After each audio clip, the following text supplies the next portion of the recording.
Now it's time for us to reassemble the grinder. I've got the top burr on, we've got the bottom burr back inside.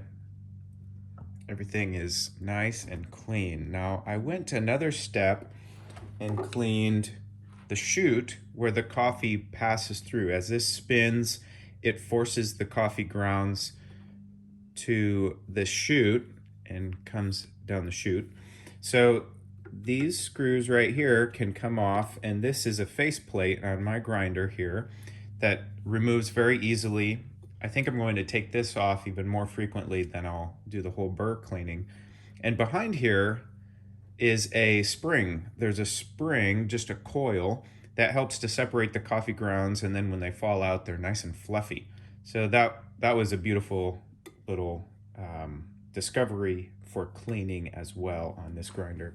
This is a new grinder for me. I've only had it in operation for a short time, and so I'm discovering wonderful little tricks and engineering parts of this machine.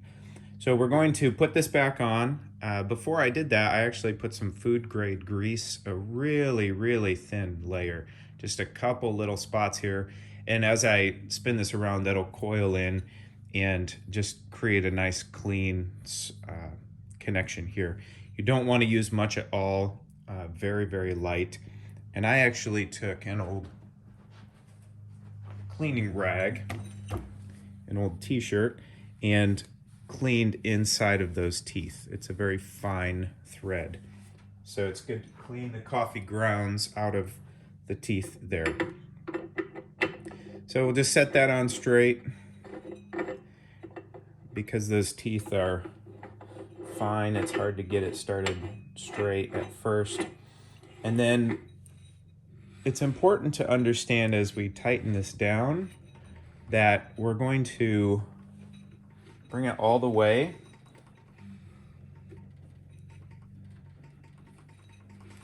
and then come back, loosening it.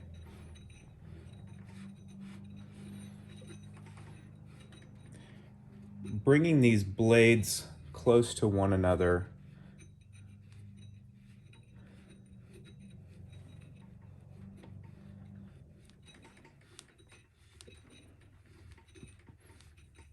I can really feel those teeth as I'm cutting through there. Okay, so that would be fully tightened. Now this used to be in the front, and this is a good marker. If you don't have one of these, just get yourself a Sharpie marker of some kind, and you can, before you disassemble this, I should put this on the front, just go ahead and make a little marking right here on this, and ideally you're going to be able to find that same location when you put it back on. You may make a marking as well when you open it all the way. Just give yourself some visual cues if you don't have a key of some kind here.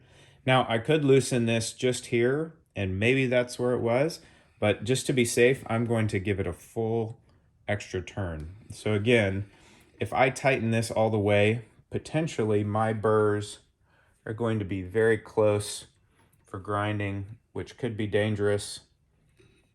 And so I'm going to open that back up.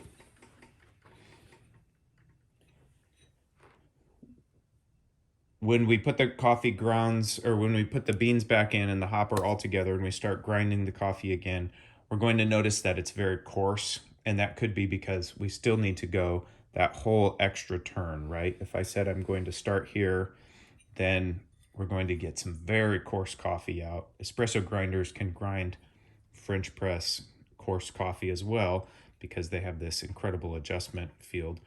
But I'll just slowly work that around, and as we get back to the center and we know that we're in the accurate area, I'll go ahead and put my adjustment back on as well.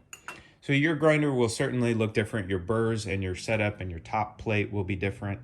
But in general, this is the basic construction for a coffee grinder. You may have a dosing chamber out front.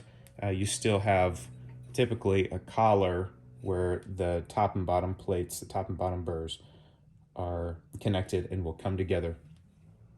You never want to do this and tighten it down so far when you have coffee beans in the hopper. If you do that, what you're going to do is you're going to crush those beans together and basically create an incredible compact area where the motor cannot start easily. So whenever you find that if your coffee, if you turn it on and it just won't go on, then you may have compacted those burrs. So it's always good to, open it up a little bit more than you expect. And then as you turn it on, you can slowly bring it to a tightening position. And you can do so when the coffee grounds are in that. Have the machine running and be tightening it as you go so that you can see you are not crushing and creating an obstruction inside in between those burrs. A lot of this is material that may be necessary for more at the professional level.